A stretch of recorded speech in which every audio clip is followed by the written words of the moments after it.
Tenzin Gyatso, better known as His Holiness the Dalai Lama, is the 14th Dalai Lama. He is the leader of the Tibetan monks and was recognized as the reincarnation of the 13th Dalai Lama in 1937 at the age of 2. In 1989, he's won the Nobel Peace Prize and today is one of the key figures in the conflict between Tibet and China. The Dalai Lama has had a peaceful contribution to find a solution for this conflict. The Dalai Lama is known for his peaceful views as a Buddhist monk. The Dalai Lama has 3 commitments in life. The first commitment is to teaching the 5 human values. These include compassion, forgiveness, tolerance, contentment, and self-discipline. This leads to happiness and not suffering. His second commitment is to the promotion of religious harmony and understanding.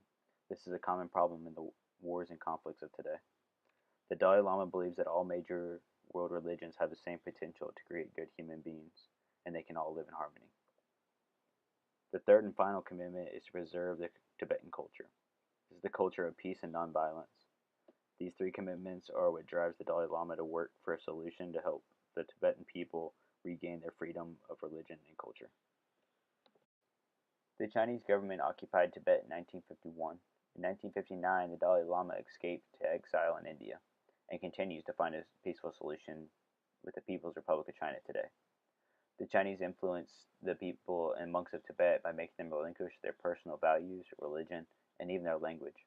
This includes forced marriage, which is in violation of their vow of celibacy. The peaceful alternative the Dalai Lama has taken to unite China and Tibet is the middle way approach. This approach would not separate Tibet from China, but it would allow for the development of Tibet while allowing the Tibetans to the rights they deserve as members of the human race. The Dalai Lama has said, "We acknowledge that at least with regards to modernization and economic development, it would be a great benefit for Tibet to remain within the People's Republic of China." The main human right that China has taken from the Tibetan people is religious freedom.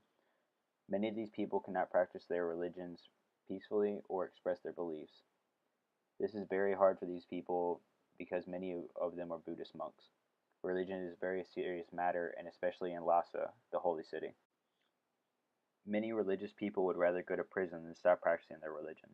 There are approximately 600 known political prisoners in Tibet, and most of them are monks or nuns.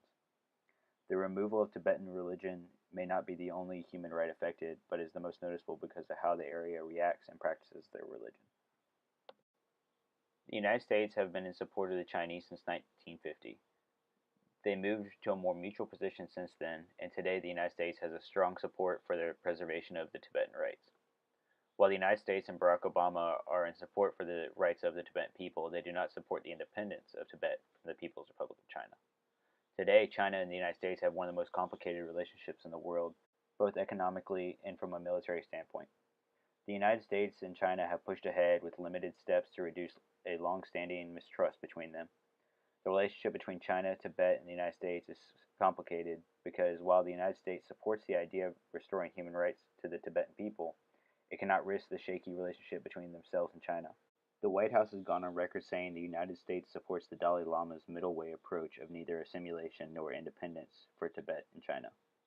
This quote has 2 messages: the support for the Dalai Lama, but also referring to the Tibetan people as part of China. In conclusion, the Dalai Lama and his followers have been removed from their ways. This includes their common laws, religion, and human rights.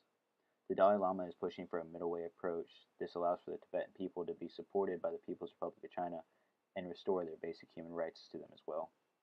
This conflict is different from many other subjects in the way that the conflict is still continuing today.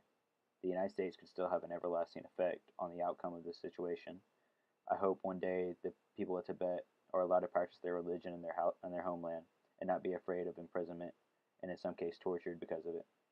I believe the United States should do all they can to support the Tibetan people without compromising the alliance between China on both military and economic side of the alliance.